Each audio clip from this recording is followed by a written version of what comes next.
Assalamualaikum class 9. I am your computer teacher. Hope so you are all well. Today is Tuesday and date is 2 June 2020. Today we are going to start our new unit, that is designing website. Students, it's your last unit 5. So start करते हैं हम लोग आज के topic से। आज हम लोग जो पढ़ेंगे, हम लोग इंट्रोडक्शन पढ़ेंगे HTML का, HTML की डेफिनेशन पढ़ेंगे और इसकी 2 टर्म्स के बारे में पढ़ेंगे। पहले बताती चलूँ, HTML stands for hyper text markup language. ये क्या किस लिए यूज़ होती है?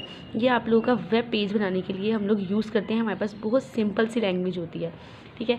इसके अंदर हम लोग 2 टर्म्स के बारे में पढ़ेंगे। वो उसके अंदर से फर्स्ट टर्म होगी वो होगी हाइपर टेक्स्ट, और जो सेकेंड होगी वो होगी हमारे पास मार्कअप लैंग्वेज के बारे में।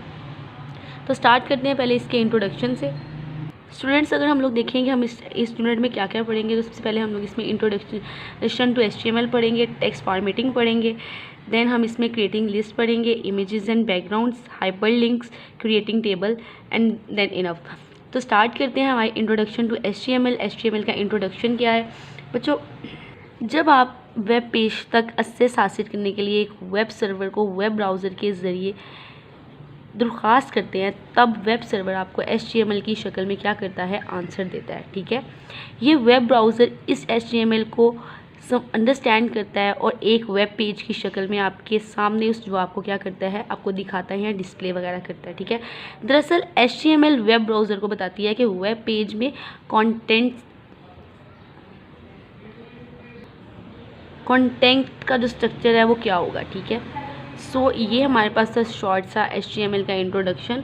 अगर हम लोग अब बात करें इसकी डेफिनेशन की, जैसे मैंने आपको पहले ही बता दिया कि HTML stands for hyper text markup language. ये एक सिंपल सी लैंग्वेज है, किस लिए? एक वेब पेज को क्रिएट करने के लिए। इसके अंदर 2 इंपॉर्टेंट टर्म्स हैं, जिसके अंदर हमारे पास सबसे पहले आ जाएगी हाइपर टेक्स्ट और सेकेंड जो होगी वो होगी हमारे पास मार्कअप लैंग्वेज। तो सबसे पहले बात करते हैं हमारे पास हाइपर टेक्स्ट क्या होता है बच्चों। अगर हम हाइपर टेक्स्ट की बात करें तो हाइपर टेक्स्ट की टर्म दरअसल एक स्पेशल टेक्स्ट हाइपर लिंक से जो है वो ली गई है, ठीक है, जो वेब बनाने के लिए यूज़ की जाती है।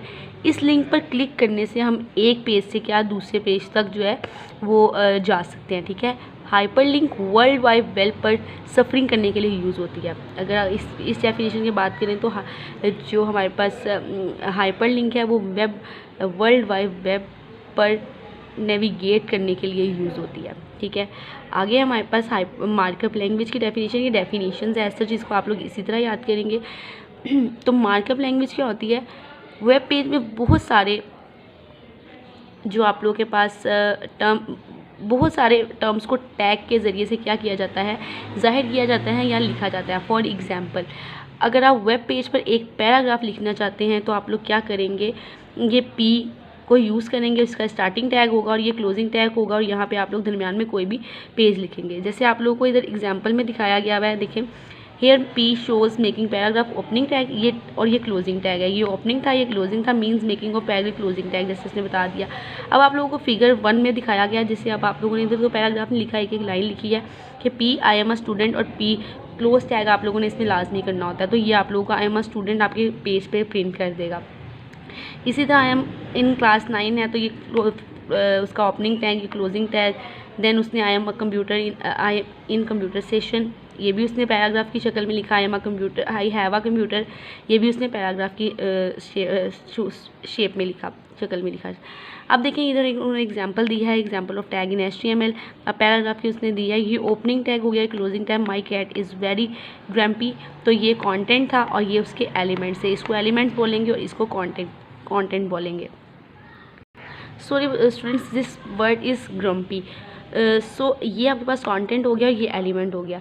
अब आप लोगों के पास एक छोटा सा उसने डू यू नो में बताया हुआ है कि HTML is not case sensitive. ये आप लोगों के पास केस सेंसिटिव नहीं है। It's mean that a tag written upper case is not different from the one word in lower case.